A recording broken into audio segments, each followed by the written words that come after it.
What's going on, everybody? Appreciate you for tuning into another edition of the Passion and Precision podcast. You already know, Kyle. See me on here enough. You already know. Reverb. Hold on a second. Okay, that was weird. Obviously, you know my co-host got Jory. What's going on, Jory? How are you doing tonight? I'm doing pretty all right. Can't complain. Ready to talk some sports. It's been a very interesting week for me, but man, Okay. excited to talk sports. I mean, yeah, that's what we're here to do. Um, like I said, just making sure everything is working right now. Looks like we're all good. So, yes, like Jory said, we have a lot to talk about.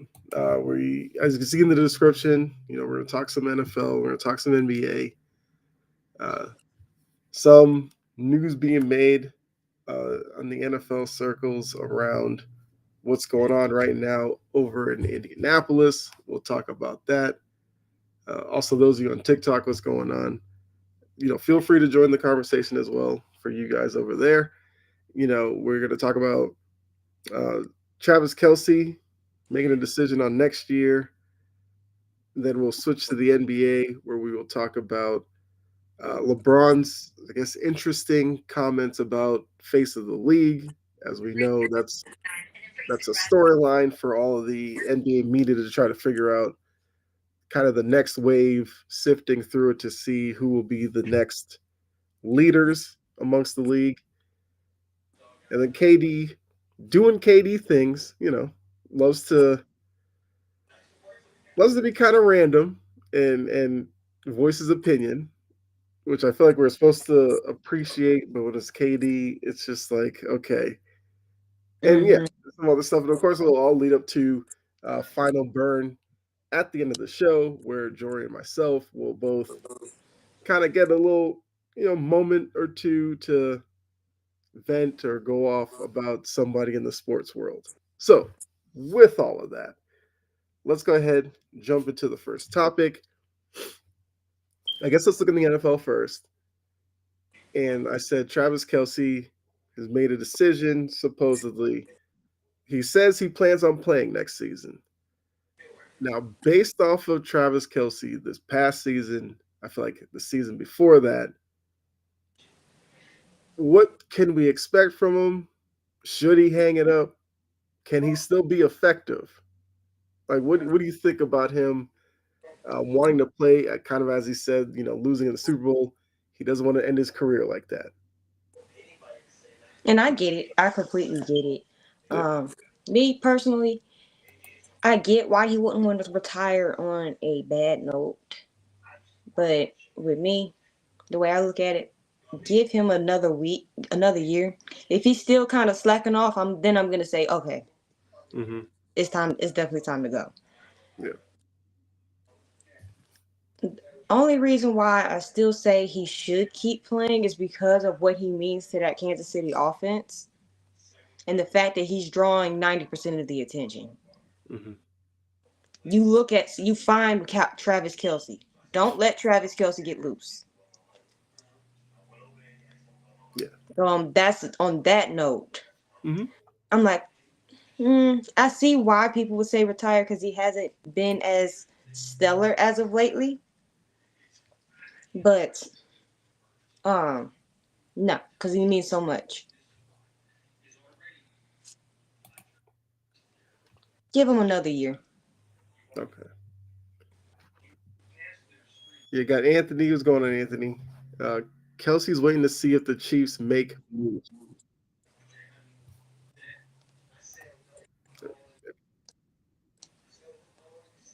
What move? Well, they're getting ready to re-sign Trey Smith. They're trying to work on that. So I guess if you're Kansas City and you know Travis's intentions, is it not safe to say that they do need to probably bring in another tight end? I know they have things like Noah Gray or something. Should they maybe make Gray's part of the offense a little bit bigger. That way, Travis can slowly work his way into the season as he's kind of done the past couple of years, as he is getting up there in age. I mean, Yes. I think we obviously believe that they need to upgrade their playmakers on offense, both the wide receiver position and tight end. I mean, the O line. I mean, we saw in the Super Bowl. The O line could definitely use some upgrades. So yeah, it's fine that Kelsey's coming back. He's a great tight end. He's a great option for Patrick Mahomes, but the Chiefs can't think like if they bring back the same group, they'll be fine. Like they No. we need to make obvious upgrades.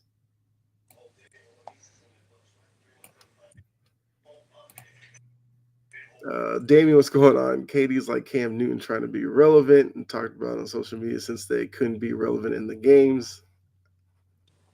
I mean, I think you're underselling Cam Newton a little bit, and Katie. Well, yeah, Katie obviously loves social media presence. Mm-hmm. I wanted Chris to trade for Kyle Pitts. Well, uh, look, Kyle Pitts, It's a myth. he really is, and it used to be the quarterbacks weren't good enough. I felt like the quarterback play was better this year in Atlanta. He had moments, but I feel like for where they drafted him and the hype that was around Kyle Pitts, he has not come close to living up to that in any way. Mm-mm. He was a number 8 pick. Yeah, for a team that had other glaring needs than a tight end. Mm-hmm. Oh, you wanted the Chiefs to trade for for Kyle Pitts. I knew what you were saying. I just read it as Chris. My bad, Anthony. Damien says, "Why do I have a weird feeling that Kelsey will be on the Eagles only because Swift is from Philly?" Okay, she may be from Philly, but Philly would have to obviously go out and get him. And if I'm Philly, I mean, got Dallas Goddard. He's not too bad. Right. But I mean, if it happens, Damien, we'll definitely give you credit for it. Mm-hmm. All right, so we both agree. Kelsey coming back, great, but Kansas City does have some work to do off of the Super Bowl loss. Now, with that, I guess transitioning, a place I'm sure that they and every other team are up in Indy watching, I guess, the next wave of stars in the NFL basically do, glorified workouts at the combine. Mm-hmm. I think the first thing, like, do you watch the combine regularly every year? Absolutely not. Because it just like this year, I Hmm. didn't watch a lick of it. And I'm probably not because I'll be celebrating my birthday. I turned 24 yesterday, by the way. Uh, I mean, everybody I'm a chat. combine baby. Say happy birthday to Jory in the chat. I'm a combine baby. Of course, I'm not going to watch the combine. I'm celebrating. Hmm. Usually, around every year, my birthday is either during the combine, it starts on that, or it's during, or it's right after. Hmm. So it's like I just be busy. Okay. But I do catch highlights. I do go back and watch the things, and I'm like, I'm interested in seeing it. But at the same time, how is this going to translate? I think that's I think that's the tricky part. Some of the drills. Well, I mean, like Anthony said, he forgot the combine was on. It's basically day two of the workouts, like day three of coverage. Uh, I believe I believe like the D linemen have already gone. I want to say cornerbacks are today, I think, but Hmm. yeah, because I believe Travis Hunter was weighed in and everything, and he weighed in a little heavier than people thought, which isn't a bad thing because he weighed in at like 185, and I think some people were worried he was going to be like 170 something. But yeah, it's I think as a fan when you watch, it's like I get the drills, I see what they're doing, but then it's like so for my team, it's like what drills should I care about? how much should I care? I do think that that's a question I was going to ask. Like, I mean, Anthony said he forgot it was on. I mean, you said because birthday, you don't really pay attention to it, which I'd say with the Titans having the first pick, like that doesn't change your interest in any way either. No, because the people that they were thinking that a lot of people are thinking about taking at one or should be a number one pick didn't do anything. The most interesting thing about the combine is the drama that comes from the owners, Mm-hmm. in all honesty. Yeah. Because we know they're due to do business. Well, Anthony says you look like a new Precisely. grocery I just style. got home from work too. Precisely. Um, yeah, I do think the GM coach like interviews and conferences are kind of interesting.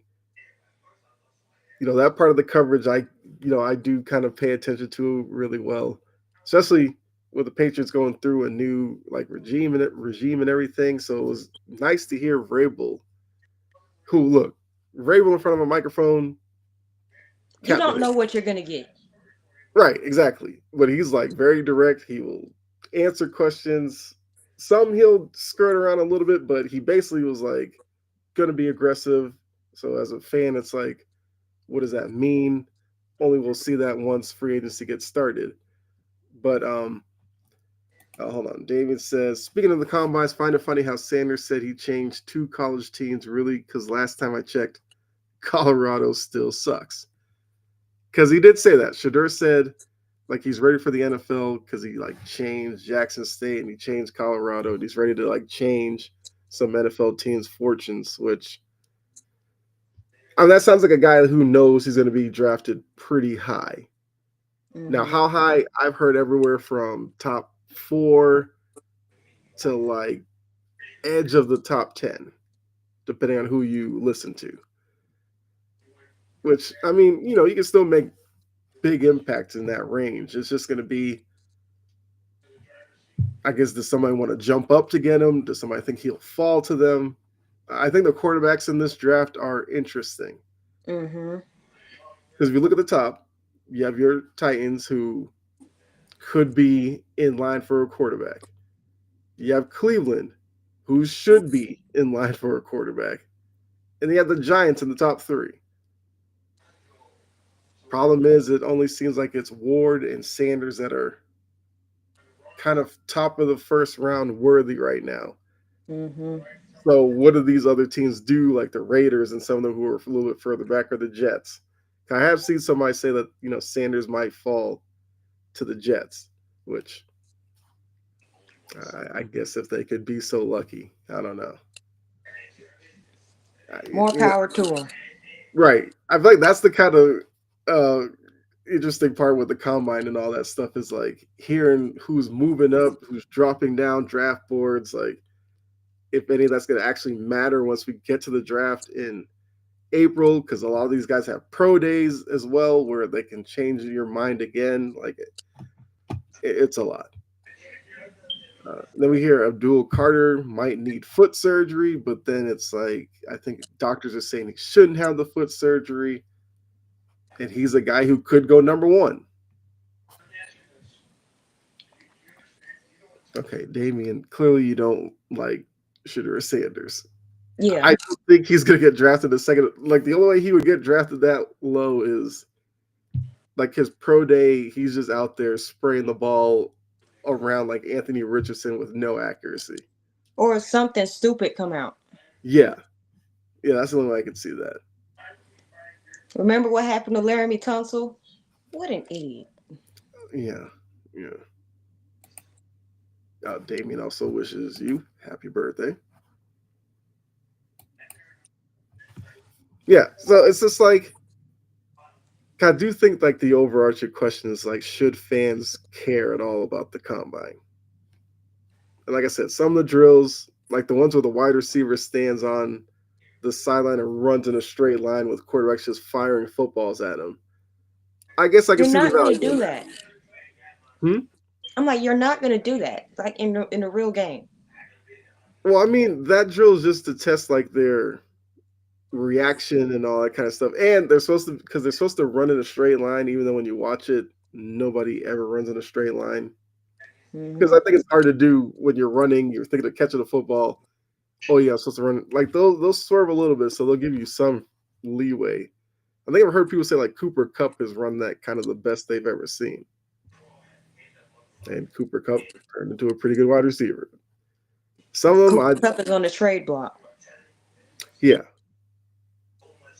which I mean, so was Matt Stafford, and then he's not because he restructured his deal to stay in LA. So yeah, I guess we'll see if anything interesting develops out of Indy. Like as of right now, I don't think anything crazy's happened yet. Like I don't think anybody's had like put forth a performance that people are just like losing their mind over yet. Maybe that Mm-mm. happens when we get wide receivers out there. Because 1 year somebody's gonna run some crazy low time that will, garner a lot of attention. Like we're seeing. I mean, I saw a D lineman run a 4.3 something 40. And I was just like, it is crazy the evolution of NFL athletes. Let's see. When haven't we seen anything stupid come out about him? I mean, it wasn't that long ago when he was pulled over and arrested for driving over the speed limit. I mean, these are athletes. They are human. So, yes, they will do stupid things. Look at the Georgia players. They all got drafted high. Somebody needs to kind of look into that. What is it about Georgia players that they just, Even good old Ben Cleveland. yeah. I don't know why Miami's rumored trying to get Cam Ward. I feel I like they mean, hate to a low key. well, I think the questions about Tua are, I guess, valid. I mean, just taking the injury history out of it, I think people have questions about, the arm strength, whether or not he's good enough to win you a Super Bowl, or I guess at this point you have to wonder, is he good enough to win you a playoff game right now? Like they haven't even been able to do that with Tua yet, and it's like, are you wasting? I think this is where Miami's sitting here. They know Cam Ward because he played in the backyard right there at University of Miami. Hmm. You have Tua, who's still kind of young, obviously, but the worry is you have Jalen Waddle, you have Tyreek Hill as long as he, wants to be there. Is Tua the right guy for those two? Or if you stick with Tua, are you wasting those two with a quarterback like Tua as opposed to Cam Ward, who I feel like has a bigger arm, is a bigger guy. And from all I hear, there's like some great locker room leader and all this kind of stuff. So I could see the temptation being there. My question would be, how high does Miami have to move up to go get him, and are they willing to do that? Because they might end up having to move up to number one. Or, yeah, because I have a feeling Cleveland's going to take him at 2. If Cleveland's smart, they'll probably take him at 2. No, in Cleveland, they'll draft Abdul Carter to replace Miles Garrett. I guess if you did do that, Cleveland fans would probably understand it. As okay, I mean that's another news point that did come out. The Browns said we're not going to trade Garrett. We want to work with him on a long term deal. And Garrett Garrett said said, no. "I have no interest in signing long term in Cleveland." So we're at a crossroads here. So Hmm. if they did draft Abdul Carter, I guess it would make sense knowing that Garrett is not open to staying at all, which then drives, I guess, the Giants into that seat where if you need a quarterback, you have to get ahead of them. Yeah, like this is I where know you my get to the good GM's part of the line will NFL be very offseason. busy. A lot of these rumors. My GM's line will be very busy. Yes, as well it should be. I mean, if you're Tennessee, is the need for a quarterback so pressing that you would take one over one, number one overall? Are either of these guys worthy of being number one picks? Because just because you need a quarterback doesn't mean you have to overdraft one. Right. At the Tua same can't stay away time, from getting I concussed. Why do can't you keep him? I can't stand another season of Will. Yeah, look, I'm sure Callahan. I'm sure Callahan is thinking of every scenario out there right now. Heard another rumor. I like the Packers trying to trade for DK. I keep hearing rumors about DK Metcalf, but it's like the new coach was the OC, and he basically said he's going to tailor the offense to DK. I find it hard to believe that they're going to just go ahead and trade him after that.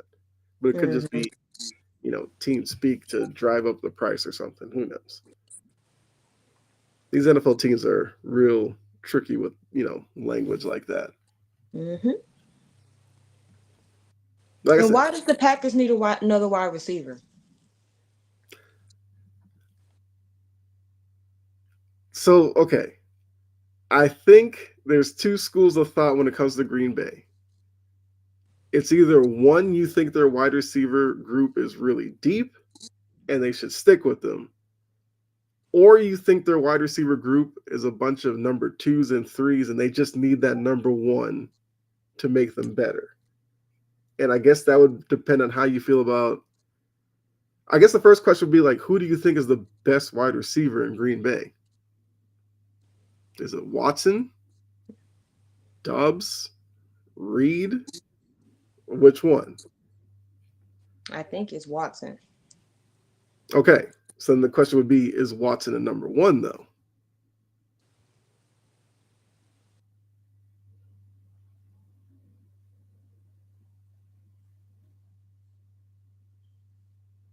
So I think because like there's a hesitation there, and I think that's where a lot of these rumors are coming from. Because Watson, it seems like when he starts playing well, He gets here injured. comes a hamstring or something like that. So maybe it's just that he'll never kind of live up to number one potential.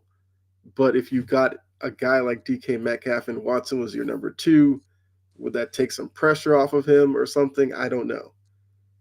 I doubt Seattle moves him, but you never know with these teams, like I said. So that's why those rumors keep coming up. Is just that people just don't know if Green Bay's wide receiver group is good enough right now. I mean, they're still really young, which is kind of crazy. But yeah, I think you ask like four Packers fans, they might give you four different answers. Some like Absolutely. Watson, some like Reed, some like Dobbs. Yeah, I guess Tom Brady's like MJ, both suck as owners. First Ben Johnson, now losing Stafford. Damn, that's tough. I mean, we don't know Brady as an owner yet. Like, let's see who they draft. Like, if they have some draft pick that's like Darius Hayward Bay when everybody's scratching their head, then okay.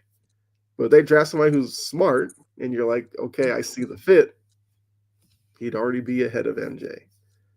MJ made some picks in Charlotte that just blew my Did mind. not make sense. Yeah. And I think most people think of Kwame Brown like it's more than just Kwame Brown. Michael Kidd Gilchrist, I will never forget that one. With that jump shot, how anybody would trust that man to draft him that high. But, you know, it is what it is. Draft process is difficult to read. I think some teams overthink it, but there's a reason why it's a lottery. Because just because somebody was good in college, they may not be good in the pros. Somebody who wasn't good in college might be a better pro than a college player. You just never And if know. you're lucky, you get drafted off of one throw. Mm-hmm. Yeah. It's not an exact science, unfortunately. But all right. I feel like we can go NBA now. Because, like I said, unless something crazy comes out of the combine, We'll probably touch back on it next week. I mean, the one good thing, like I said, with the combine is you had the teams there, so you do start getting rumors about who might be targeted in free agency or potential deals to look out for. Because, like Damien said, look, there was a story about Brady and Stafford conveniently meeting up in Montana, even though it wasn't planned, supposedly, which I was like, who just It's randomly weird. shows up in Montana at the same time? Like, I don't know. Maybe it's a great destination place, but never been. So I you'll won't get be start. going. Right. It's just like you'll get. Although Montana does seem like the place where a lot of people kind of get away because Phil Jackson used to go to Montana every offseason. I think like Drew Bledsoe used to go to Montana or like lives in Montana now. Like, yeah, yeah. Where do we see Debo going?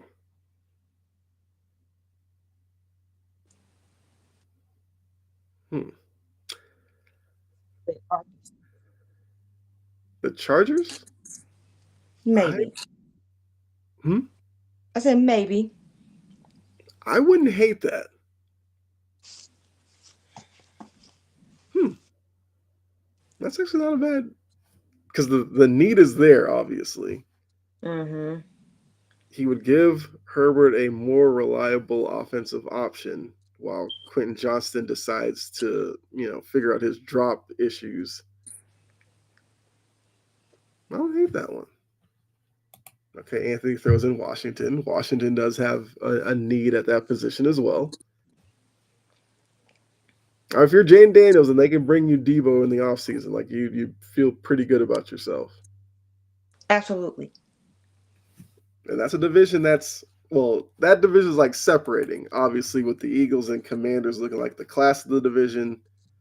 Giants and the Cowboys are figuring things out. Every wide receiver's landing spots the Chargers. I mean, it is that big of a need. Like they have Lad McConkey who looks good. They need something else. Debo would be a big help to Chicago.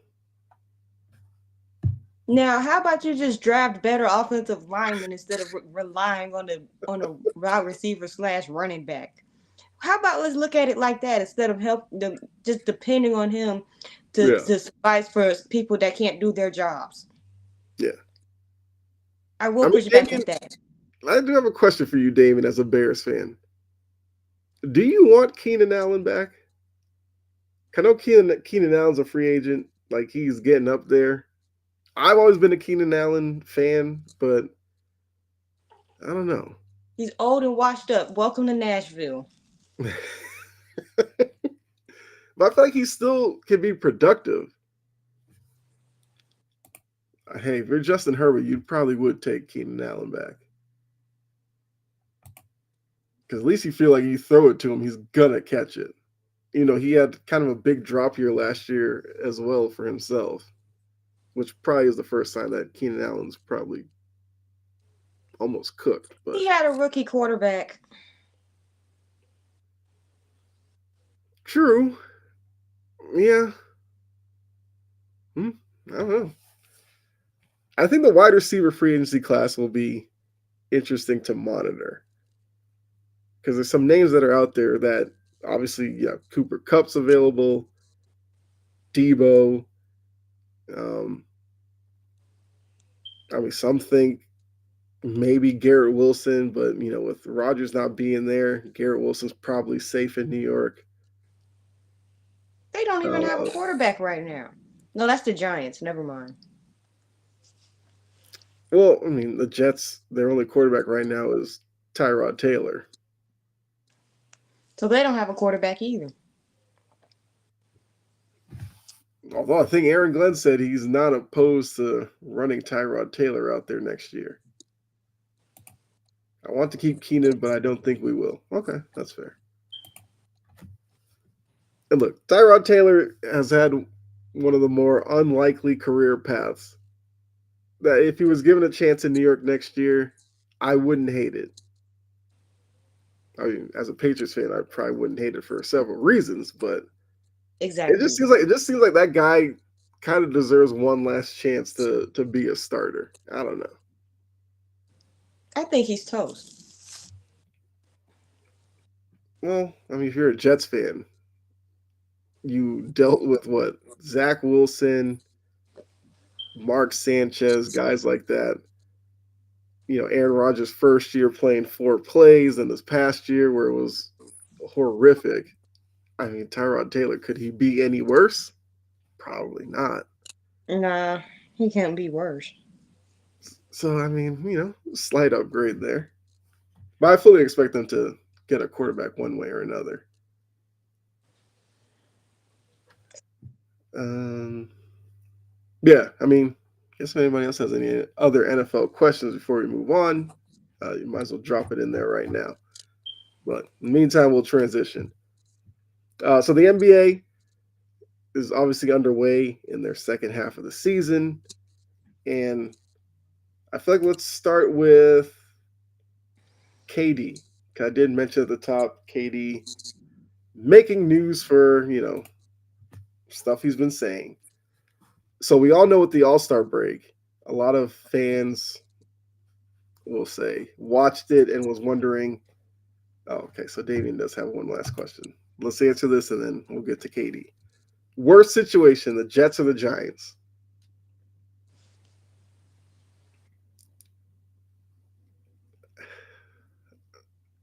It might be sad that you have to think about this one. I They would don't have a quarterback on their roster. Their offensive line is trash. They have a lame duck head coach and GM, which is the absolute worst position you could put a head coach GM That's fair. combo in.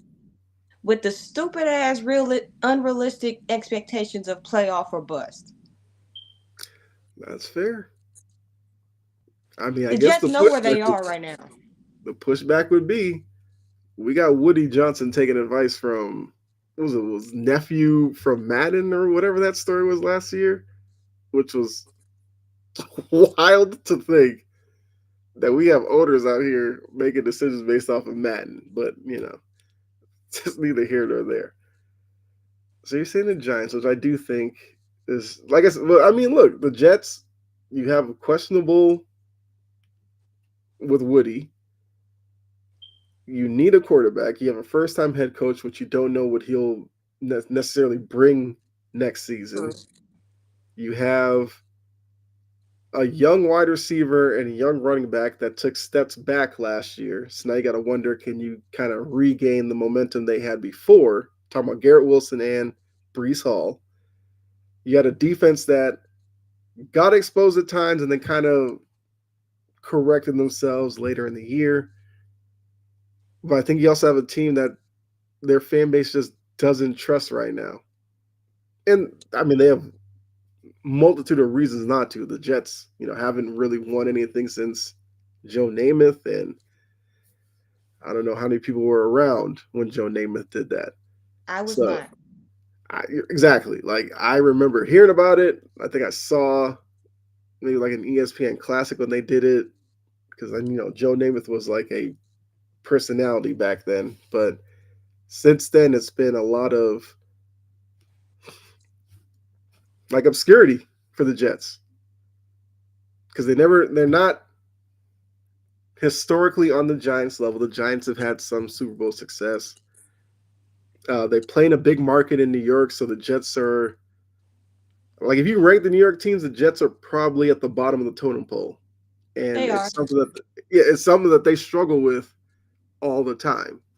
So I might argue that the Jets are in a worse situation. I think the Giants, if they just wanted to be smart for one off season, could actually turn that thing around a little bit.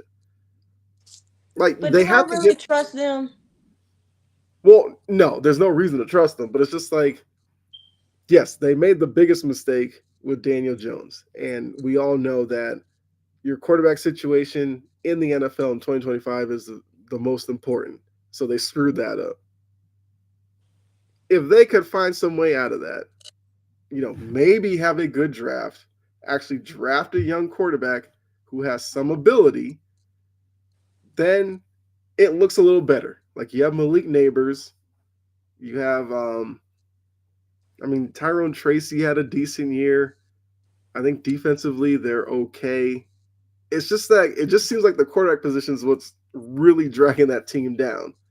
I don't know if they're that. I don't know if they're a terrible team, but I mean they're not like a Super Bowl team or anything like that. But I think they could be better. The Jets, I really wonder if they could be better next year because we don't know what Aaron Glenn's going to do as a coach, and we don't know who their quarterback's going to be. I get it. I mean, either way, both situations are pretty bad, so can't really Tough to be a win New with York either fan. one. Hmm. Tough to be a New York fan unless you're a fan of the Liberty. Yes. Can't trust Dayball, aka Mr. Egghead. I mean, he's credited with Josh Allen. So if you see Josh Allen right now, I mean that's Dayball. So he's good for something.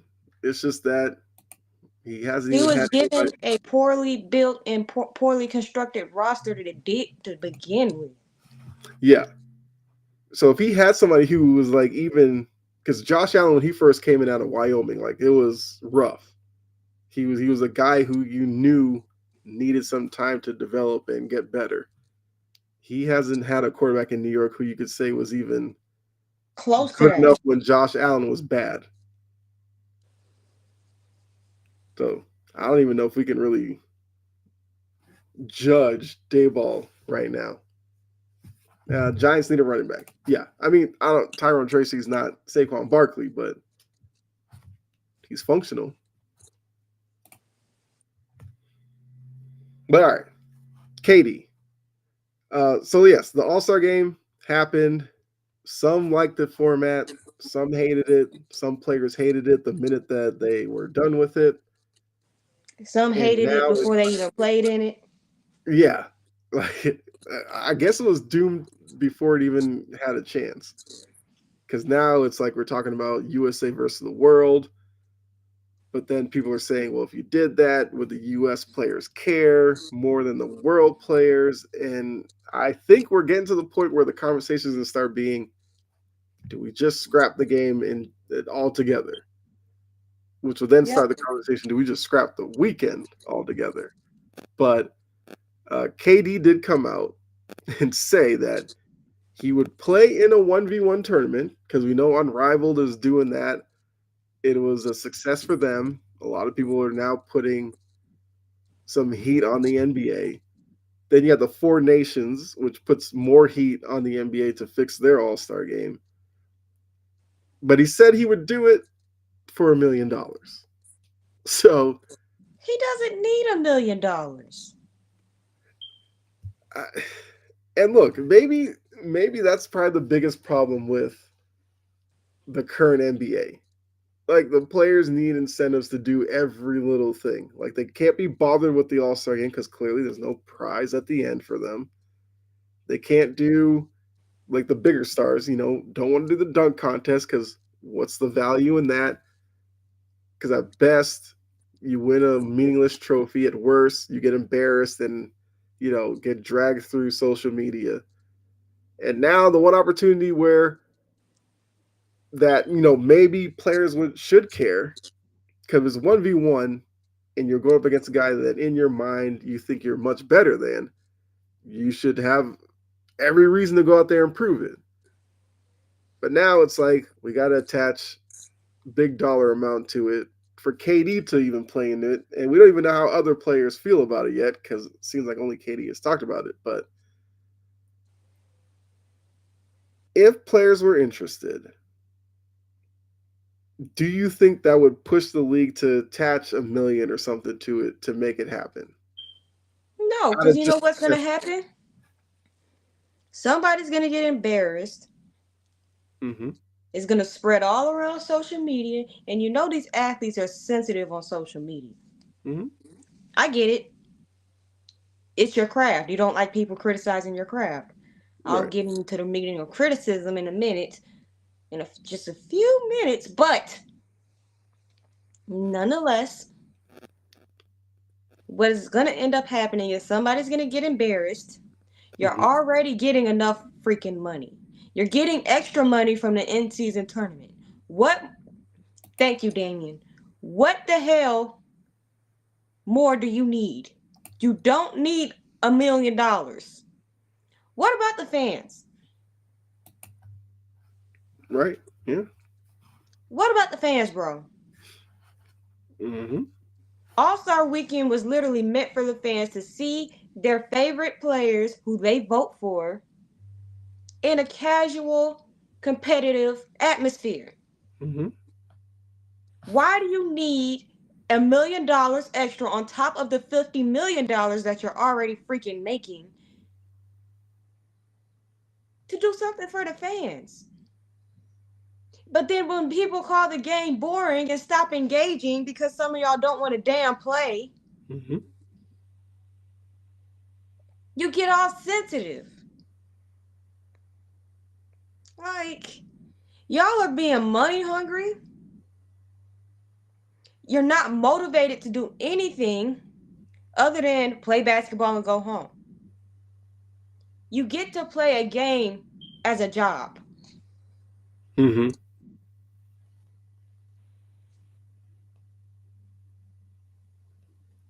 not be so. And KD grumpy ass need to shut up. I wouldn't be surprised necessarily if the NBA didn't do it because I think what might be working in the players' favor, Adam Silver seems like he's the only one who cares in saving this thing. And he may do it just to, get some players more involved. I mean, I don't know. Like if Durant says he'll do it for the million or something, then you know what? Put the stupid million and see what happens. Because I look, since KD has kind of put that out there, I hope KD would go out and win it then. Like he better start, blanking people or something like that. Like nobody should score on him. Like we should see KD at like 100, just going for it. Thank you, Damien. It's already 3 bags of food is $80, and you want another $1 million on top of the 51 that you got. Yeah, Can we get a grip on freaking reality right now? I mean, yes. I mean, look, if you want to put the million on it, maybe the league goes to charity. Which I don't look. If a player then came out and said they wouldn't do it, that would that player would definitely get dragged in social media for that because at least it's for Rightfully charity. so. But I guess let's fantasy book this. I guess a little bit. If they were to do a 1v1 tournament, who would you want to see in it? And let's say they do it next year. So I guess you can still factor in the older players right now. Now, how many players would you want to see in that tournament? Would it be 8? Because then you'd have to figure out how to put on a whole bunch of 1 versus 1 matches so it don't span all day. Because if they do 5 front court, 5 backcourt, 10 people each conference, that's 20. One player versus another player versus each conference. You tally. Whoever wins their 1-on-1, you get a point for the conference. Whoever gets the most points wins. That should hire me. See, I didn't. I mean, I was not taking it that far, but that actually makes a lot of sense. So you basically like NFL it up. Mm-hmm. The NFL, that's what they do. They play their little competitions, and you are awarding points for the conference. That's actually a really good idea. Again, they should hire me.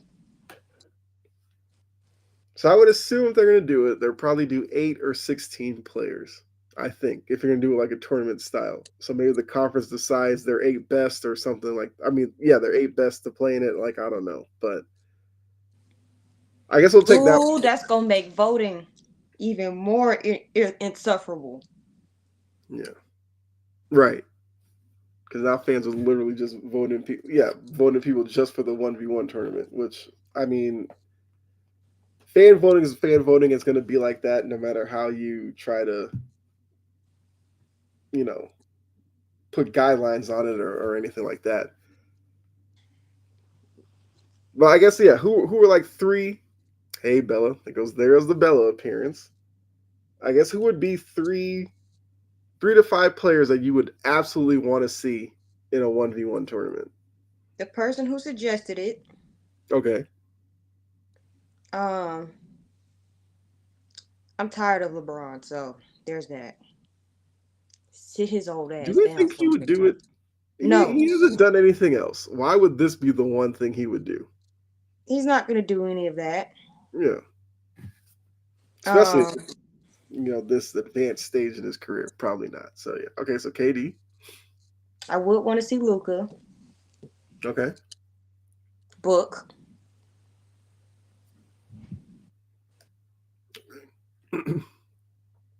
Yeah. I automatically thought of I feel like the obvious one would be Kyrie. Everybody would say, No, but only because Kyrie has the reputation with the handles and everything, I think people would think he would do really well in this. So I will just throw his name out there. he'd be getting his cookies took. Um, He probably would. I think SGA. yep, him, J Dub. Yeah. Ant would get in on this. That's why I didn't even mention it because I put him in the lock. Like Ant would like if KD signed up first, Ant would probably be the second guy to sign up. Exactly. I would want to see my guy Tatum in it. Maybe like Donovan Mitchell. I don't want to see that. Um, I feel like Donovan Mitchell would think he'd have a. Well, I think that's where the league would hope is like even if players aren't really being talked about, they feel like the egos would be in such a way that those guys would step up and be like, "Well, I'll show you guys I am the best isolation player in the league" or something like that. Like I don't know, but it I don't know. I don't want to see Trey Young. That's who I was talking about, Oh, Mr. Ice Cold. but he would do it though. Because I think in his mind he feels like he's probably the best one-on-one player. I think he'd have a very quick exit. Is it me or Jalen Brown got paid and not doing anything? Jalen Brown is Leave fine. Jalen Brown alone. Here, look, there's a method to Jalen Brown, and I think what you'll realize is he will start turning it up now. He's talked about like all season that he gets into a different mode once you get out of the All Star break, and now the playoffs are actually like somewhat around the corner. And I think the Celtics are like that. Like a lot of these top tier teams, you'll see kind of hit a new level now. At least the ones that have that level. So you probably see a better Cleveland team, a better OKC. I mean, look, the Lakers make a trade. You're seeing a better version of them. So good teams will turn it up. Bad teams will switch it off even more now. And your teams in the middle, we'll kind of see. I'm a big Jalen Brown guy. I get that he, you know, people love going at him, whether it was the no left hand or anything like that. I think a lot of that just motivates him. He has that kind of personality. If you ever hear him speak, and he's also like a really bright guy. He is. I mean, the man does like was like panels at Harvard and stuff like that. Like he was like a chess champ. Like the dude is a, and maybe that's where it comes from. They say a lot of geniuses are. I don't want They to say know like how to play frauds,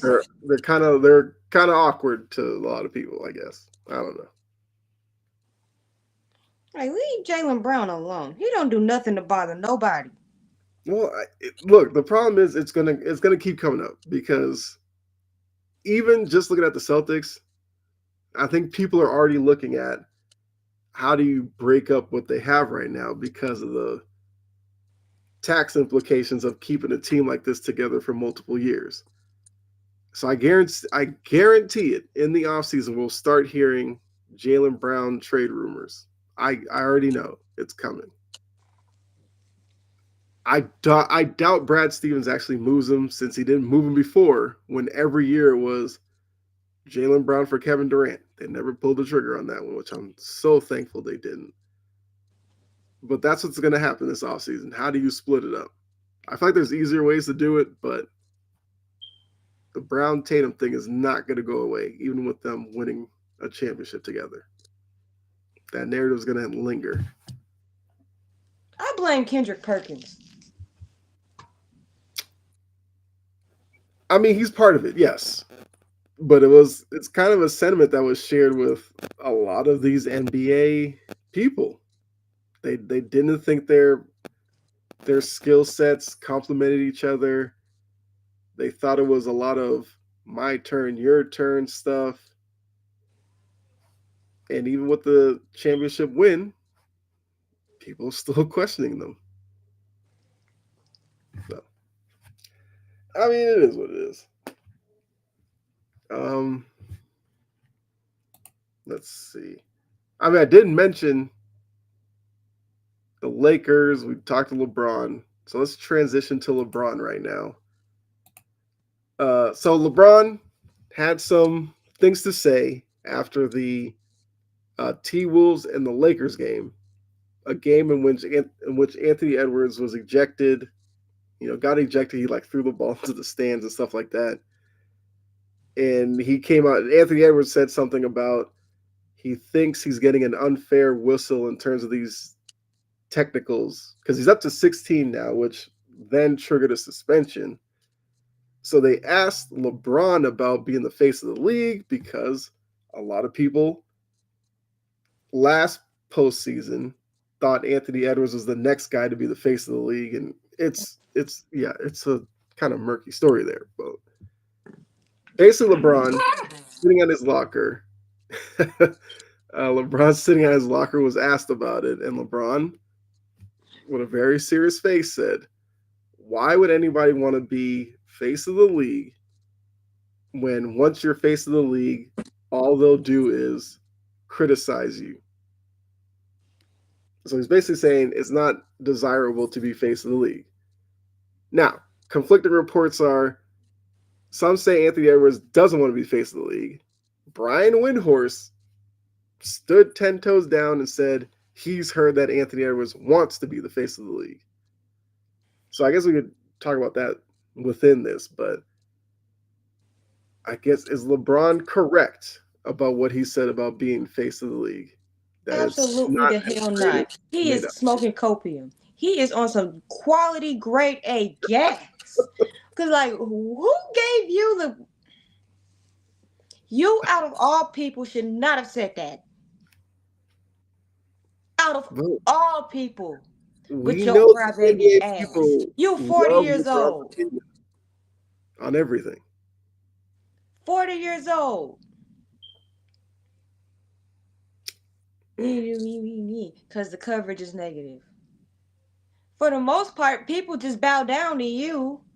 The only people that really got in your grill were Skip Bayless, and now they're starting to do it a little bit more. Mm-hmm. Like, who? What are we talking about? We live in a world where if you say anything negative about LeBron James, you're a hater. Mm-hmm. And you're the one that's sitting, oh, the coverage is so negative. Shut your ass up. Like, what? Well, we know that this is clearly a response Just to the All Star Week backwards. because All Star Weekend he got some negative He publicity, deserved that. He but we know deserved we that. know that hit him close to the heart because we know that he doesn't like public criticism of Well, him. don't do corny, dumb, bum stuff like that. Wait till the last minute to pull out of the All Star game. Mm-hmm. Which I guess we have to say because all LeBron fans will tell you Anthony Edwards didn't play either. Fine. I remember social media was posting pictures like Yao Ming when he didn't play and he posed for the picture in street clothes just to show that LeBron wasn't the only one to do it. Everybody's overreacting. I could argue Yao Ming wasn't face of the league at that point. Mm-mm. Now they did show Kobe did it, So I guess that validates LeBron doing it. But yeah, that clearly when I was watching LeBron's response to that, I was like in the back of the mind, I knew he was talking about that because of All Star Weekend and how much people didn't like. He deserved that. You can't sit here and tell me that he didn't deserve that for doing that. Robbing somebody else of a chance to start. Yeah, but Like, remember, but it's just like we got the conspiracy theory that he told the league before he was going to play, but they waited until they sold tickets before they announced it. And I was like, really? I mean, is that necessary? Because even if he wasn't going to play, if he was going to be in the arena, people would still show up just to at least see him. Off chance they might get an autograph or something. Whether he played in the game or not, yeah, I don't know if that would be that drastic of a difference in attendance. But that was selfish. That was some bum stuff. That was bottom of the barrel stupid type selfish. And he deserved every ripping that he got. But now, when it's deserved, it's because you yeah, don't like negative press. yeah. Press is a part of the game, sweetie. Look at this. I guess unfortunately this is going to be a conversation for the remaining years that we have LeBron, Steph, and KD because the media people have grouped those three together as, I guess, the faces of this era. So once they're out, it turns into who's the next wave that they can, I guess, market and everything like that. So I guess if we take it as this is the LeBron, Steph, KD era, who would be the next three for you? If you were running the NBA marketing department and they came up to you and said, we're losing our three biggest stars, who are the next three? Who would you tell them? Mine is going to be very unpopular because isn't that how media narratives go? Mm-hmm. But I'm going by success. Okay. Jokic, Tatum, and Luca. I mean, obviously, the biggest issue there would be Jokic could care less about it. So, yeah, He ain't gotta care. right. I mean, look at this point, like the If he Jokic. don't care, he's more liable to conduct himself in a good manner. That's true. I mean, that's a decent pairing there. Well, trio, I should say. I mean, I guess those of you in the chat, same scenario. NBA comes to you and says, three biggest stars are leaving: LeBron, KD, and Steph. Who are the next three to carry on the league? So Jory said Tatum, Luca, Jokic. Like I said, I would love to hear some of y'all's trio. Okay, so for me, I would go. I think Luca and Tatum are good ones. I would go with those two. Only because I know Jokic doesn't want it, I probably wouldn't pick Jokic. So then the third person becomes, I guess for me, the third person would be Ant. So I'd go Ant, Tatum, Luca. Ant has never been to a Western Conference Finals. But the thing that Ant has going for him, you put him Charisma. behind a microphone, he's going to give you sound bites for days. So he has that going for him. And I think with him, you feel like he's driven enough that if you thrust face of the league on him, it will push him even more to make Minnesota a winner. Not only for Or you'll himself, give him but enough power to force himself out of Minnesota. that too. Which we know if he ever did that, people in Atlanta would go crazy because they'd be like, bring him home, you know. No. And that's not gonna happen.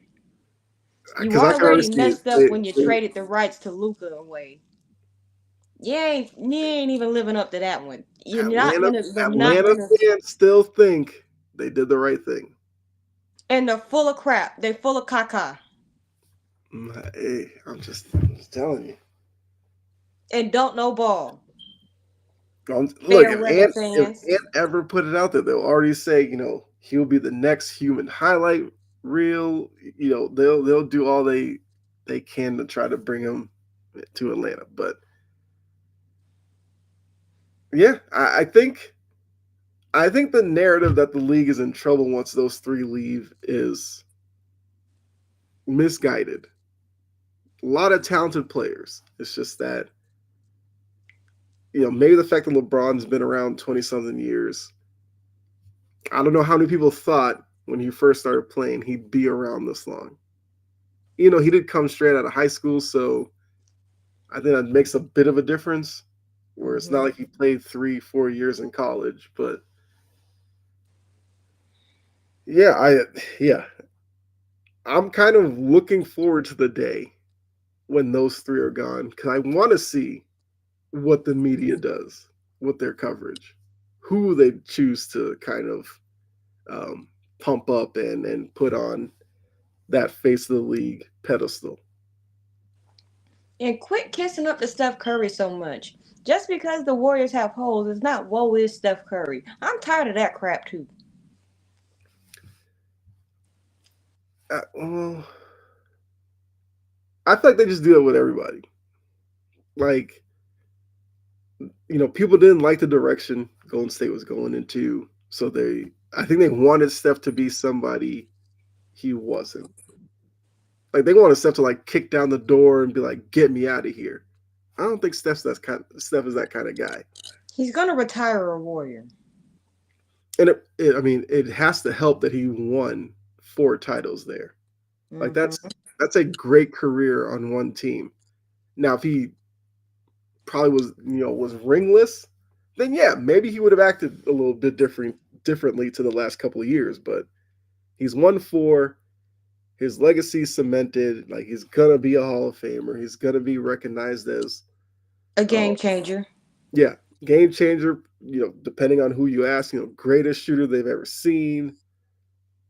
Some people would probably have him in their top 10 all time when he's done. Like he's kind of done all at this point. So I have no problem with him if he wants to play his days out in Golden State because he's just happy there.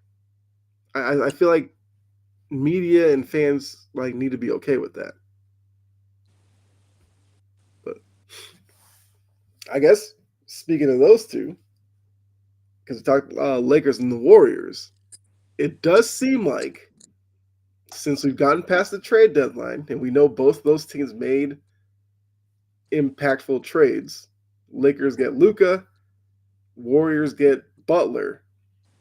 It kind of seems like both teams have been I guess re-energized or whatever coming off of those 2 deals. So now with what we've known and what we've seen since those trades have gone down, should teams in the West be worried about the Lakers and the Warriors? I don't know And about the how worried Warriors. should they be? I don't know about the Warriors. I can't speak on them, but I Okay. can speak on my Lakers. Okay. Absolutely, absolutely. And with Houston seemingly slumping, Mm-hmm. we can catch Houston. It's gonna be neck and neck.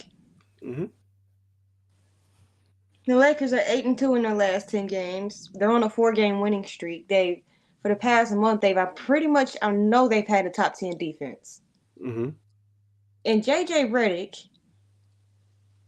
has finally figured out how to get cohesion with Luka and LeBron both on the court. Mm-hmm. I love to see it. I didn't think that post AD defense would be what it is, but pleasant surprise. Mm-hmm. Austin Reeves is coming into his own. He's still not a star though. Just saying. Mm-hmm.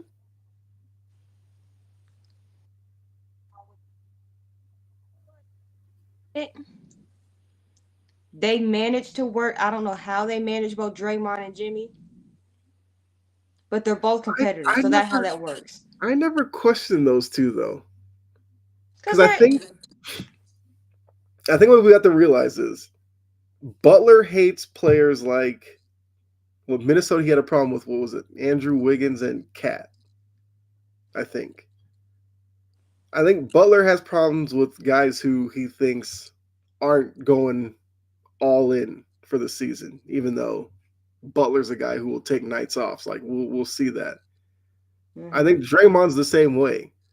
So I think for the two of them, they kind of appreciate each other for their approach. So I never thought that was going to be a big issue with those two getting together. I know some people did, like, but I didn't. So I'm not surprised that they seemingly like each other right now. right now. I mean, they're winning, so there's no reason to not like each other.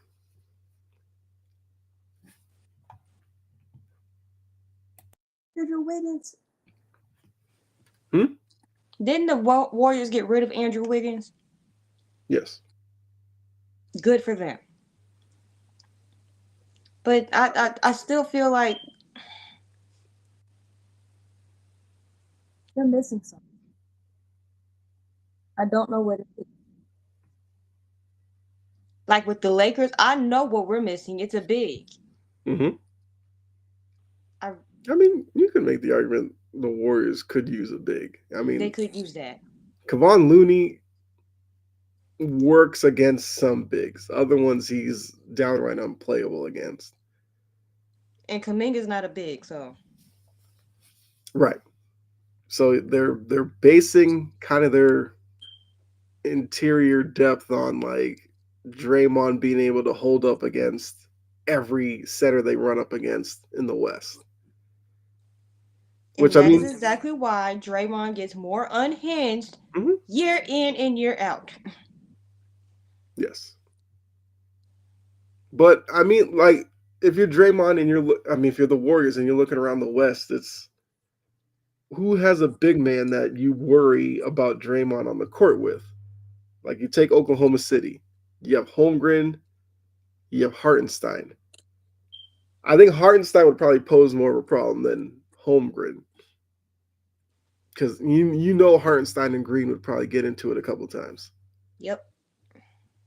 Memphis, you're looking at Jaren Jackson. Jaren Jackson is kind of a perimeter guy. So I feel like Jaren Jackson would probably play into Draymond's hand. I mean, your Lakers, AD would have been a problem. AD's not there. You have Jackson Hayes. Please. Your worry might be, but the worry would be Jackson Hayes' athleticism might pose a problem. Draymond's not It the could. Draymond's not the biggest leaper or anything like that. So, like, if you're the Warriors, I think you feel like you can get away with it if Steph is, obviously not scoring 50 something on offense, but if he's giving you 30 consistently, if Butler can, chip in whatever he does, I feel like they think they're in a position now to better contend. I mean, Draymond said they're going to win the finals, which Draymond's another guy who will tend to kind of say any and everything. Delusional things. Yeah. No, Damien says, good thing people in with the Warriors anymore, because he would have been really running for his life with Jimmy and Draymond. He's Yeah, talking talking. about pool. I thought he was talking about. Oh, okay. Oh yeah, people pool. Yeah, I thought he was talking about Wiggins, because we talk about Wiggins. Like, Wiggins would be a guy who probably would not want to see Jimmy come through the door again. Exactly. No, I mean, I agree with you that I think the Lakers have shown that they are in a better position, I guess, right now than maybe they were before the Luka trade to, I guess, get in the Thunder's way. Because I think a lot of people there, yeah, Damien said it was Poole. Yeah, we got you, Damien. Um, 'Cause I feel like a lot of people are looking at the West as the Thunder are the best team Can we fully trust the Thunder? We don't know, but they're clearly the best team. So who's the second best team out of the West? You have Denver, who's been there, done that, but Denver has glaring issues. Mm-hmm. Memphis has done this before, where they've been a top three, top four seed, but then in the playoffs, we've kind of seen how that has played out. Like I said, the Lakers are in the mix. You have some people who are sold on the Clippers and others who aren't. You have Dallas, who I think some people think once AD and like Gafford come back, they're a much better team. It's March. But like the problem is, when is AD coming back? When is Gafford coming Exactly. back? So April.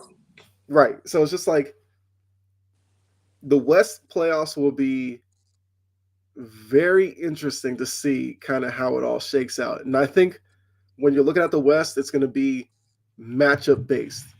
Because as Mm-hmm. great as the Lakers look right now, I feel like there's a team or two that if they face them in the first round, they might be a little more worried about than if they face somebody else.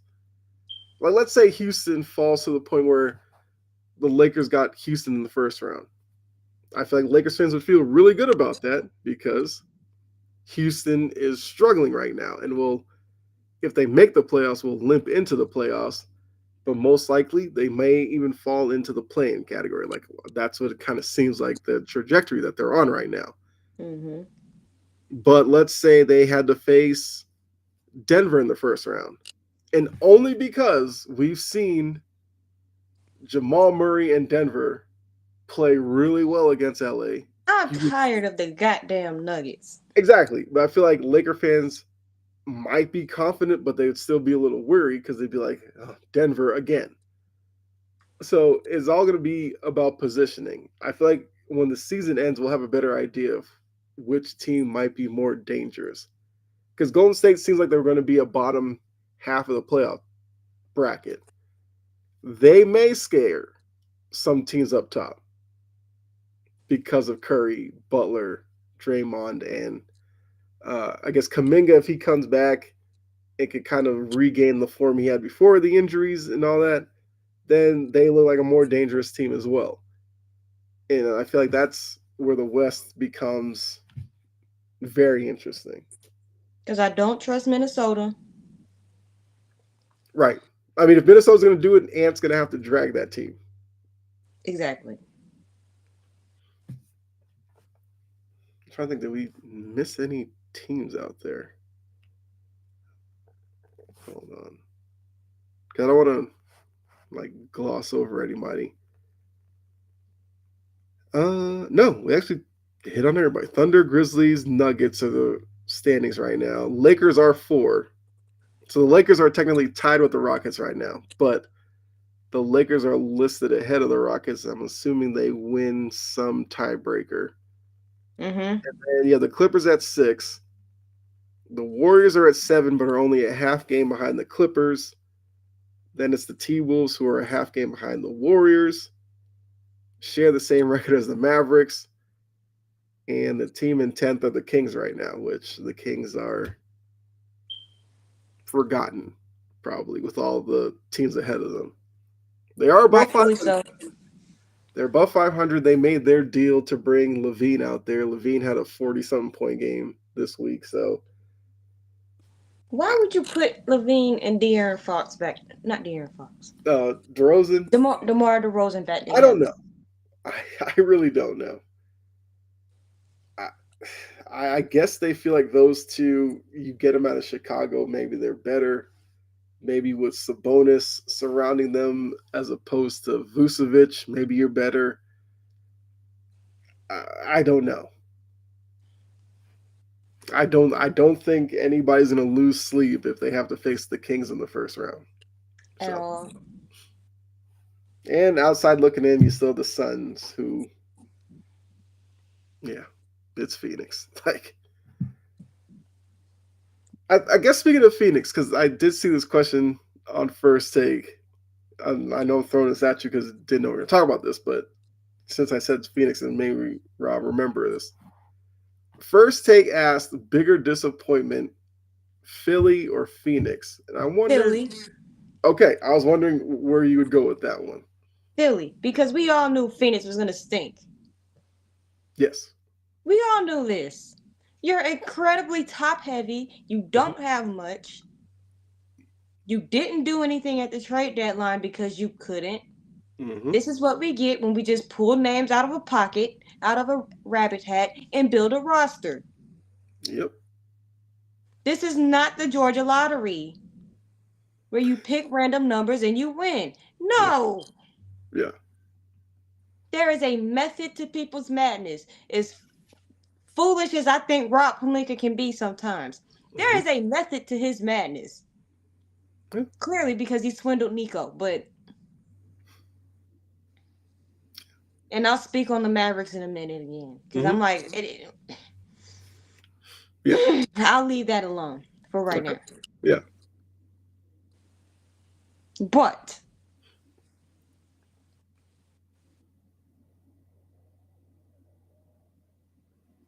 oh, uh, you give Mike Budenholzer a championship caliber coach who's Hmm. won a championship, Bradley Beal, Devin Booker, Kevin Durant, and a Chihuahua for a team. I feel like somebody roster. Hmm. And you wonder why you're not doing anything. You have three people making $150 million. Hmm. You can't flesh out that roster accordingly. Again, you're building your team like you're playing the lottery. Just pick something and hope it stick. Yeah. But Philly's the surprise. I thought it was gonna work. Okay. I legit thought that Philly was gonna take a step forward. Hmm. And then we got Podcast P and Mr. Shoelace himself, who is now out for the season. Right. That's the breaking news from today that Philly have shut down Joel Embiid for the rest of the season. Which, if they didn't shut him down, he was probably going to miss games anyway. I mean, the man's talking about needing another knee surgery. Like He only said you anything watch about him on that the after he court. got benched. You watch him on the court. He's laboring around. They're not winning anything anyway. I He agree. only said anything about that because he got benched. Yeah, because Joel Embiid's another guy who's very sensitive when it comes to the media. Um, I agree that Phoenix is a bigger disappointment. I do think though that with Philly's biggest issue is their number one guy is not trustworthy in any way. They have a young guy who's on the team who probably could be their number one, but he can't as long as Embiid's there. Talking about Maxi, of course. Mm-hmm. So my worry is, does anybody in Philly actually think it's beneficial to be done with Joel Embiid? I feel like they think, I don't know. I feel like they have this mentality that if they can just get him healthy, they'll be better off. But it's like at this point, what does the healthy Joel Embiid get you? He's not going Nothing. to play 82 games. I mean, not a lot of people do that. Is he playing 75? Probably No. not. Is he playing 70? He's probably more like 65 games. Fine. If he wants to cry for another MVP, he will. Right. So then you get that. But in the postseason, what does Joel Embiid get you as a number one option? With his I feel quitting like he's out. just going to be a second round type of guy. He quit too much. Yeah. Especially when he feels like the series is not going their way and they're going to lose. Yeah, he shuts it off real quick. And that's where I'm like, the question makes sense because, yeah, Phoenix is like we see it on the court, we see the mismanagement that's going on there. I think with Philly, their issues are kind of deeper than that, where it's just like they're team building around the wrong guy. And Yep. that's something that if you continue down that road will just set you further and further back with each year because he's getting older. And like we said, he played last year on that bulky knee brace. He was doing it again this year. And even with all that, he's going to need another operation in there. He's not a guy who you're going to feel like will come in next year and just be like crazy uh, cut and lose a bunch of weight or something. Like this is kind of what Joel Embiid looks like. Hmm. What's the think that even when they clean out the knee this offseason, something else doesn't happen? Because he came into the league with lower body injuries, and we've seen too many big men fall victim to that over the course of the NBA. I Bill also Walton, heard that in the procedure, when they do his knee, they're also going to do something to his hip. They're going to have to realign his hip, like, meaning they're going to have to break it. but it's like he's 7 foot something. He's a guy who half of his offense is him embellishing stuff by throwing himself to the ground, and Like a we're dumbass. realigning his hip, cleaning out knee. He's just going to continue playing the way he does, and like, why would I or anybody within that building think that Joel Embiid's all of a sudden just going to become some healthy player that's going to lead the Sixers to a title? I think if he was going to do that, it would have been earlier in his career. I think that You can door is expect shut. pigs to fly before that happens. Yeah, I think that door is shut with Embiid as your number one. So it's either they move him or Nick Nurse convinces him to be Maxi's sidekick. And that doesn't even add into the fact that Paul George is literally a more expensive Tobias Harris right now. Yep. And Sixers fans could not stand Tobias Harris. Well, great. You moved on from him for a guy who's a bigger name, costs more, and is giving you the And same does the exact same stuff. like, like what are you doing there? So that's why I'm like, if you wanted to say Philly has been a bigger disappointment, I think you'd have a very valid argument. And I also don't know which situation's easier to fix. I mean, maybe Philly, because at least Philly's not in the cap situation that Phoenix is in. Philly needs to fix it before they get themselves in that cap Yes. situation. Yeah, exactly. But yeah, like I said, just something I wanted to post to you because I did find it interesting that was brought up. And I think on first take it was kind of interesting that I think Stephen A said Philly, which Stephen A has ties to Philly in New York, so yeah. I think Shannon said Phoenix, which I knew because in case you hadn't noticed, anybody who's a LeBron fan like Shannon is, if you ever want to get under a LeBron fan skin, there's two names to mention: Kevin Kevin Durant, Durant Michael and Jordan. Steph Curry. Yeah, Jordan too, but Steph Curry. LeBron fans get a little touchy around this too, so I knew Shannon was going to say Phoenix right away. I'm trying to think who the third person was on the show.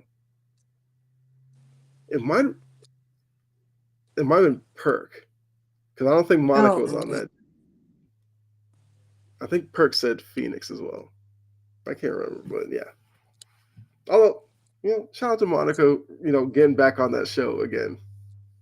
It's been a I didn't while think it since was we've gonna seen her. happen after Stephen A. After she eviscerated Stephen A. Hey, Stephen A. probably deeply loved it because it did put his name out there. Stephen A. loves hearing his name. But yeah, just wanted to bring that up. Um, I believe that's all the topics we have. So now let's get into final burn. So once again, if you're new, first of all, would definitely appreciate all of you that have been in the comments. Appreciate any likes or new subscribers that we get. I guess those of you on TikTok, feel free to hit the like button over there as well. Show some love. But now for final burn, Jory and I will both take a few moments to vent, kind of get some things off our chest regarding somebody, a team, or something around the sports world this past week that got our attention. I do believe Jory kind of alluded to where she might be going with this, so I'm go ahead, step aside, and let her take over. There we go. The floor is yours. Well, the Dallas Mavericks, for the love of God, stand up. Like, it's been 3 weeks to a month. Get over it, bro. Hold on.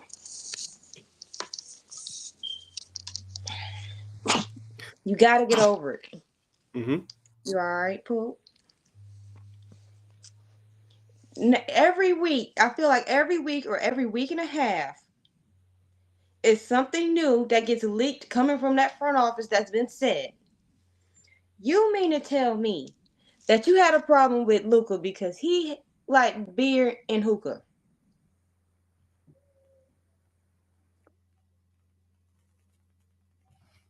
Really? At least it wasn't weed True. or other stuff. Beer, I get to call him or hookah Doncic. I mean, it's crazy how that one image of Michael Finley taking the beer away from. Really ended up getting him traded. That's some stupid BS.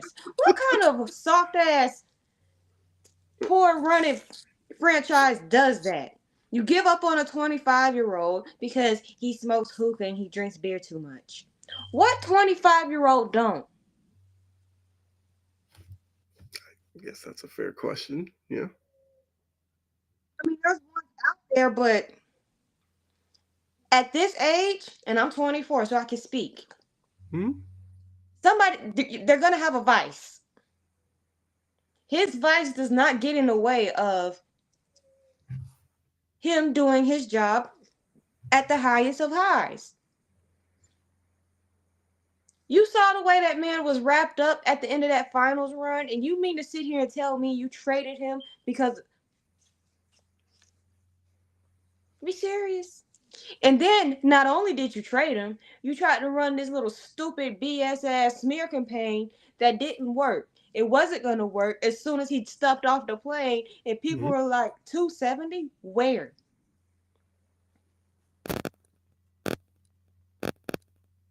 Talking about he was a fat alcoholic and liked hookah. So he's a regular person. What is that supposed to mean? Hmm. Like,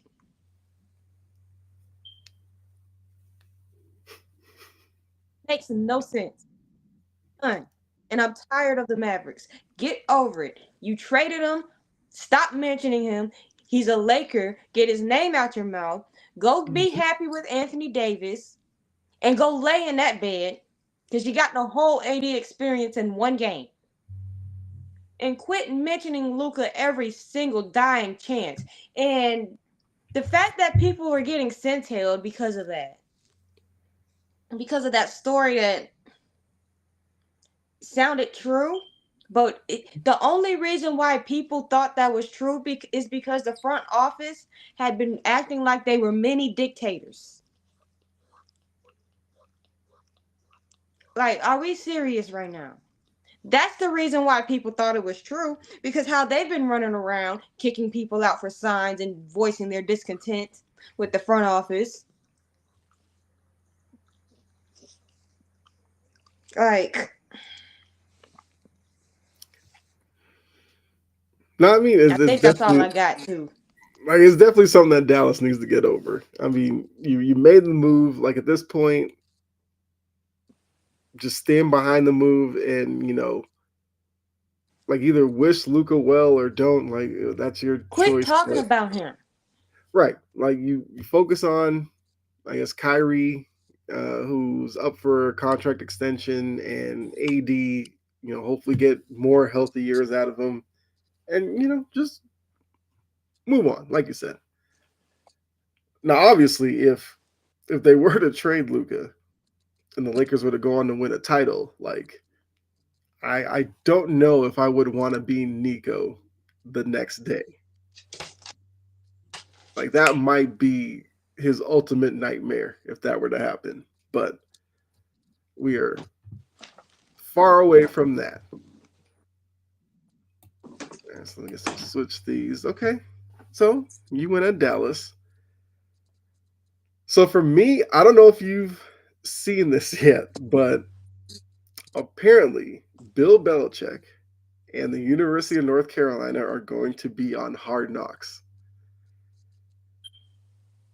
And I feel like this is, I don't know, because I think it's cool that Bill is at the University of North Carolina. I think a lot of people don't think he's going to actually coach down there. I think people are still waiting to see it happen first before they believe it.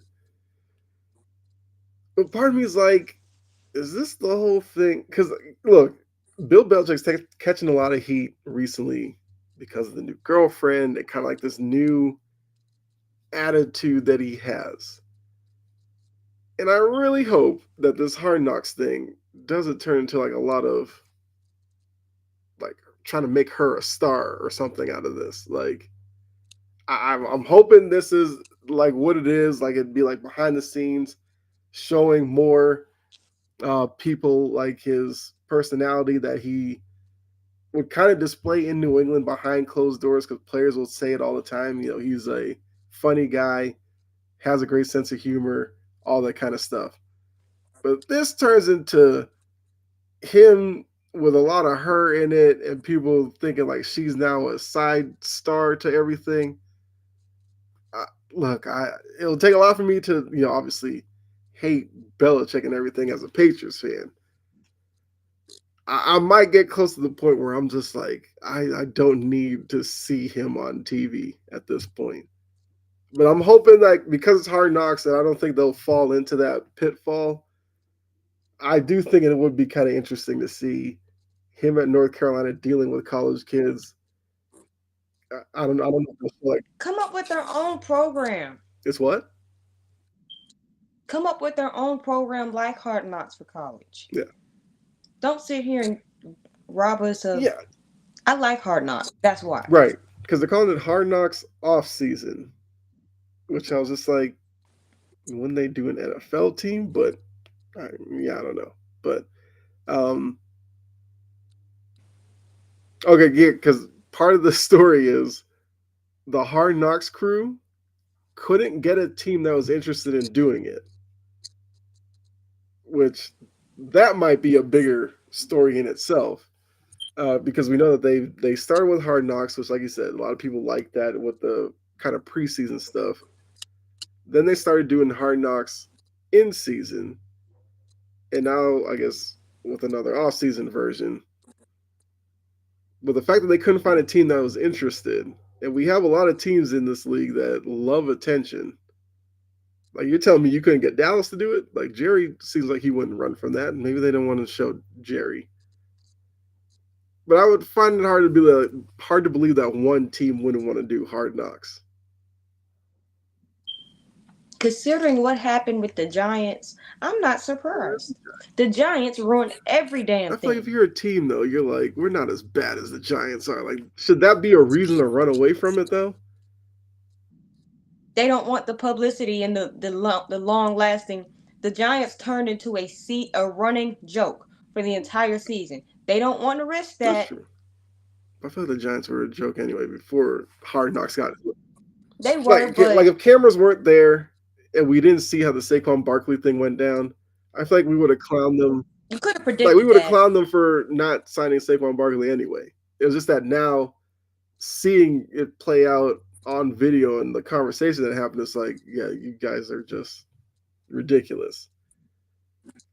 But I'm just like, I'm looking around, I'm like, I know they wanted to get New England forever. I feel like because Vrabel's there, you probably had a better shot. No, you don't. But then I was like, yeah, with No, the Vrabel's hell you don't. personality, I feel like I Uh-uh. wouldn't doubt Hard Knocks didn't ask him. I'll say that. But yeah, Vrabel probably wouldn't do it. I was just thinking like there had to be a team that I guess the problem would be a team that would be willing to do it that would actually be interesting to see them do it. Like, My like thing Cleveland is, if could be you interesting. mess around and get the number one pick, you should automatically get Hard Knocks. Oh, mm-hmm. I mean, like, But that means my team would have it, and I don't think I want that right yeah, I now. don't know if Callahan would be down for that. Like, you look at Cleveland. Like, Cleveland is a circus all in its own. People, I would pay That's to why I'm see like, I that. feel like Cleveland would have been interesting to watch, but maybe Cleveland was like, yeah, I don't want to air out, Deshaun Watson and all that, you know, national TV every week. So I mean, like I said, it's not even really that much of a burden. It's just that I kind of don't like this trajectory with Bill Belichick, where it's just like every time he's out there, people just start questioning the motives, and I'm just like, I don't see my guy Bill heading down this road. But yeah, that's all I really had. Only because I guess it wasn't that big of a week for people to kind of get on my nerves with stuff. It's the girlfriend. And now, She's 50 something years younger than him. I mean, she's what? That ain't robbing I the mean, she's what, cradle. 20? Is she 25? She's 25. He's what, 75, 80? Is he like 74? No, he That's might a he might be like 50 77. year I'm not gonna lie, he might difference. be like 77. But That is a 50-year difference. yeah, but that might be kind of a side story to it all. Like I mean, she's a little older than college age, but her running around a college town like, see, UNC's went Durham. Where's that? Yeah, Mm-hmm. Durham, North Carolina. Mm. Oh, Damon said the Panthers they should have went for. I mean, I wouldn't hate that. Put Bryce Young in a better light, coming off of the good end to the season he had last year. Why not? Mm-hmm. All right, Damien. No need to get into the man's medical life. um, I mean, look, that's all we got for you. Jory, if you want to go ahead and let them know where they can find you, what you're working on. I have videos and articles in row. Now that my birthday is out the way, I can concentrate on creating content. There you Look for me for the next 2 weeks. And within the next 2 weeks, you'll have something. I will keep that as a surprise. go. Okay. There you go. So make sure you guys go over Jory Sports Stories. Check out Jory's content. Uh, give her a like, a subscribe, all that good stuff. Check out the description, our WordPress for the show, for articles. I mean, I started one. I would like to finish it here this weekend. Have that up on our site. You can find me over at Chomping at the Bit. I also have not done a video in like a week or so. Well, one, Try 2 months. Try 2 months. I mean, hey, we'll start pumping some of these things out. But yeah, for videos for myself, yeah, I would like to do one this weekend as well. Uh, am getting over a bit of a cold, so hopefully those of you, if you were new tuning in, and if my voice sounded a little, I'm getting over a cold. But um, yeah, so make sure you go chomping at the bit, check out my stuff. Also, here on Integrity Sports Network, check out some of the other shows that we have on here as well. I'm back on the network on Tuesday for On the Ball with Brett, and Jory pops up every once in a while, so you never know. She may be there. We'll probably have some more NFL offseason stuff for you on there as we're kind of getting into, I know Jory hates this phrase, mock draft mode. Um, I get caught up in them. I used to be one of those who didn't, and then I started like doing my own, and I'd be like, oh, I see why people get wrapped up in these. When your fan base has been talking about mock drafts since October, you get tired of that crap. I'm not even gonna be on Twitter. But but X. What the I'm point of it, not. like when fans see the season not going the way they want, that's what they look forward to. They start paying more attention to college football and going, "Oh, that guy's going to be a top pick. He look good on my team." Look, I'm not gonna lie. All this Travis Hunter news, I'm kind of intrigued as a Patriots fan now because apparently Vrabel and the Patriots have Travis Hunter listed as the number one wide receiver and the number one corner in this draft. So clearly they're Ray was gonna figure out how to use them on both sides. well. I think the question is going to be which side will be his like predominant position, and I feel like I think to most teams they think he's a better corner than wide receiver, so he'll probably play mainly on defense with like a package of plays on offense. I think, but I don't know. Mm-hmm. Maybe the Patriots will do a little differently, but I'm intrigued by it. I'll say, hmm. But yeah, like we're in draft mode, so yes, mock drafts are going to be all over the place. So I can understand why you would stay off of social media. There's a good chance that every day you'd go on there, you'd probably see about 5, 10 versions from the same fan. 20. So it can be a lot. But yeah, like I said, Jory Sports Stories. Go check out Jory stuff. Chop it a bit. Check out my channel, Integrity Sports Network, for the other shows here on the network. Appreciate all of you. Really do. Hopefully, you guys can come back next week where we'll have some more for you. I mean, we'll see. Like I said, anything happens in the NFL. I'm trying to think legal tampering. Well, the tampering period, whatever with the NFL is coming up. So we'll start hearing more and more rumors about free agency. Some guys have signed, like we said, Matt Stafford signed. Will restructure his deal to stay. I guess we'll see what happens with T. Higgins and all that, because that deadline is coming up, the franchise tag deadline. So that might be part of the show Mm-hmm. next week. So for myself and Jory and Bella, who you saw a couple of times, this is another edition of Passion and Precision here on Integrity Sports Network. Enjoy the rest of your evening.